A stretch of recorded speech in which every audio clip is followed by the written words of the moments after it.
In our last video, I showed the prep that went into the wiring behind the walls of my 2010 International school bus. Since then, I've had a local contractor fill the walls with closed cell spray foam insulation.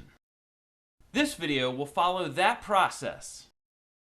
The company, ABC Contractors, showed up on an unusually warm February morning. Perfect conditions to adhere to the steel and wood walls. I showed them the project, noting that they'd want to spray at an angle to fill the voids behind the plywood strapping. They were comfortable reaching all of the areas and so began to prep their system for the job. Within about half an hour of arriving, the team of 3 was spraying foam inside the bus, starting at the back and working their way to the front.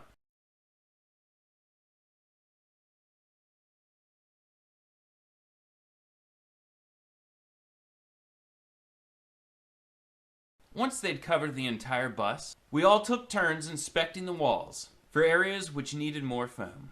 Then they took one more pass. In all, the job took about 3 hours to complete. I let the foam cure overnight, and the next day I returned to peel away some of the masking and devise a plan for trimming the foam.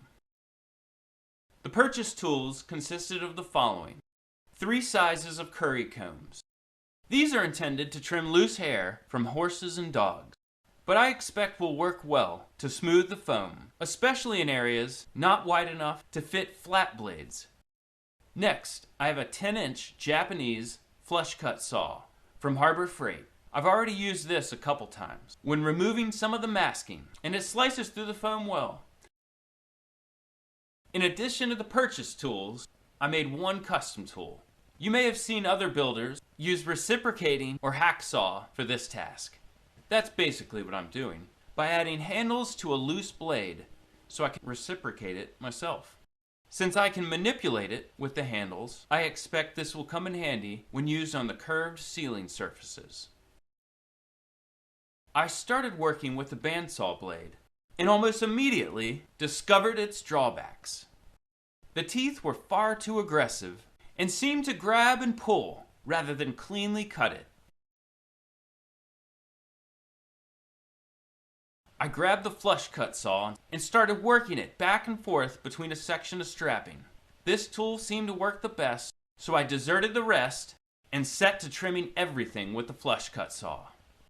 It was a tough job, but I had no choice but to labor on, usually quitting for the day when my arms began cramping.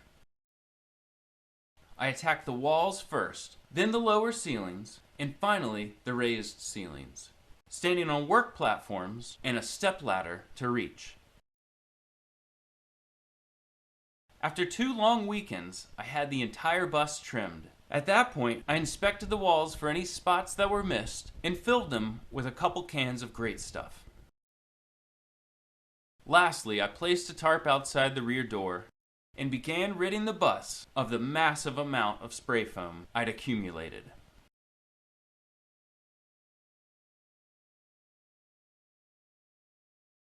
Now the walls are ready for sheathing.